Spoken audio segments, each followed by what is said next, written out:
2023년 올해는 정말이지 병원들이 더 치열한 전쟁을 치러야 할 것이다. 인건비는 오르고 임근병원은 자꾸 생기고 게다가 금리로 인해서 사람들은 아파도 병원을 찾지 않을 것이다.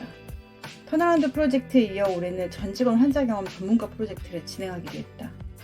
설 연휴 강의 준비를 하다가 어떤 스토리가 직원의 마음을 움직일 수 있을까를 고민했다. 절실함에 대한 이야기를 담는 게 좋을 것 같아서 여러 가지 책을 좀 뒤져보는 가운데 세 권의 책을 발견했다.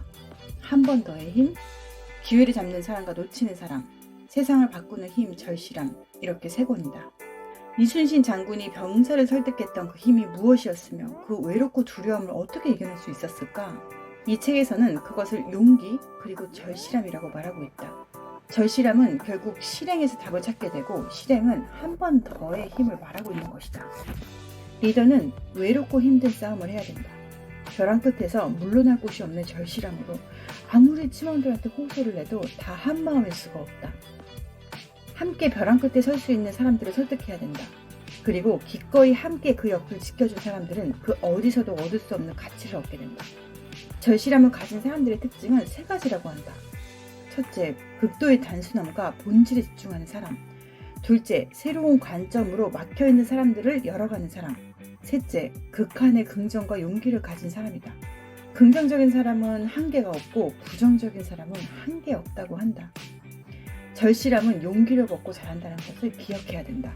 한 번 더의 힘에 나오는 책에서는 지속 가능한 성장을 위해 모든 것은 습관에서 비롯된다고 말을 하고 있다.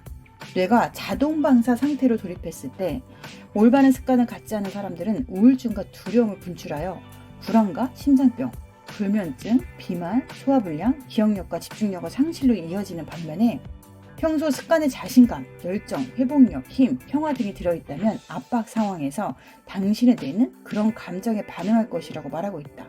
감정을 재구성하면 습관도 재구성할 수 있는데 새로운 습관을 만들 때는 유발인자, 행동, 보상 이렇게 3단계를 거친다고 한다. 유발인자는 다양한 질문을 던지는 것인데 만약에 건강이 목표라면 이를 위해 개발해야 될 습관은 무엇인지, 이 목표를 달성하는 데 어떤 유형의 운동과 식사, 또 단백질 섭취, 위생 습관이 필요한지를 질문하는 것이다. 목표로 가는 과정에서 필연적으로 맞닥뜨리게 될 많은 부정적인 상황에서도 행복을 뿜어내는 도파민을 분비할 수 있다는 것, 그것이 새로운 습관이다. 두 번째는 행동이다. 습관은 순식간에 창밖으로 던지는 것은 불가능한 것이다. 한 번에 한 단계씩 내려가도록 잘 구슬려야 된다. 심리학자들의 연구에 따르면 한 번 더 의도적으로 생각하고 한 번 더 반복하면 대부분 30일 정도면 새로운 습관을 개발할 수 있다고 한다. 세 번째는 보상이다. 새로운 습관을 들이고 목표를 달성하기 위해 습관을 적절히 이용하면 도파민이 분비된다. 뇌에서 도파민이 많이 분비될수록 그 행동이 반복하려는 욕망이 강도가 커진다고 한다. 보상은 행동 그 자체가 될 수 있다. 야구선수에게는 홈런일 수도 있고 회사원에게는 성공적인 프레젠테이션일 수도 있고 데이트를 나가 저녁 식사를 할 때 테이블의 맞은편에 배우자의 얼굴이 떠오르는 특별한 표정일 수도 있다. 엄청나게 중요한 일을 마무리한 뒤에 와인 한 잔으로 창밖을 내다보며 조용히 긴장을 푸는 순간일 수도 있다. 유발인자를 재구성하고 행동을 바꾸면 당신의 뇌는 당신이 더 나은 정렬을 이루어내는 것에 대해서 호의적으로 반응을 보인다고 한다. 즉, 뇌가 당신을 싸우는 대신 당신에게 보상을 내리는 것이다. 책 기회를 잡는 사람, 놓치는 사람에서는 내 안의 미지의 가치를 발견하는 순간이 기회라고 말을 하고 있다. 중세시대의 한 영주가 정원을 걷다가 일을 하고 있는 정원사가 눈에 띄었다. 그 정원사는 꼼꼼하게 정원을 손질하고 정성스럽게 화분을 조각하고 있었다. 그래서 영주는 그 정원사에게 정원을 잘 다듬어주고 화분을 조각한다고 해서 싹을 더 받는 것도 아닌데 왜 이렇게 정성 들여서 하나요? 라고 물었다. 정원사는 이렇게 대답을 했다. 저는 대가를 바래서가 아니고 이 정원과 조각을 좋아합니다.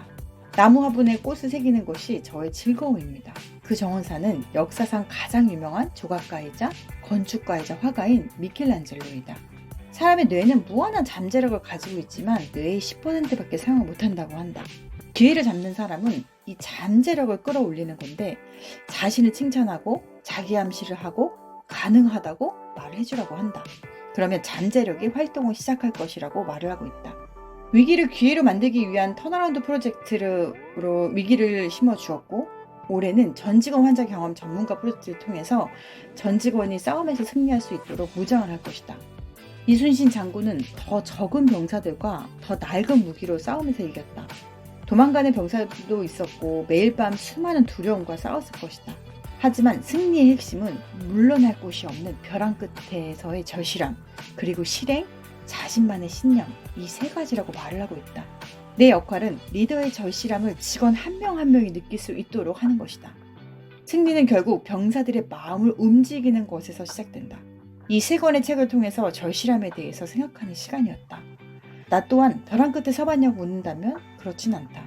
언젠가 벼랑 끝에 서 있을 때 지금 만난 리더들을 생각할지도 모르겠다. 이번 어느 날은 절실함에 대한 내용을 담아봤다. 바닷빛을 담은 노래, 작은 나무 아래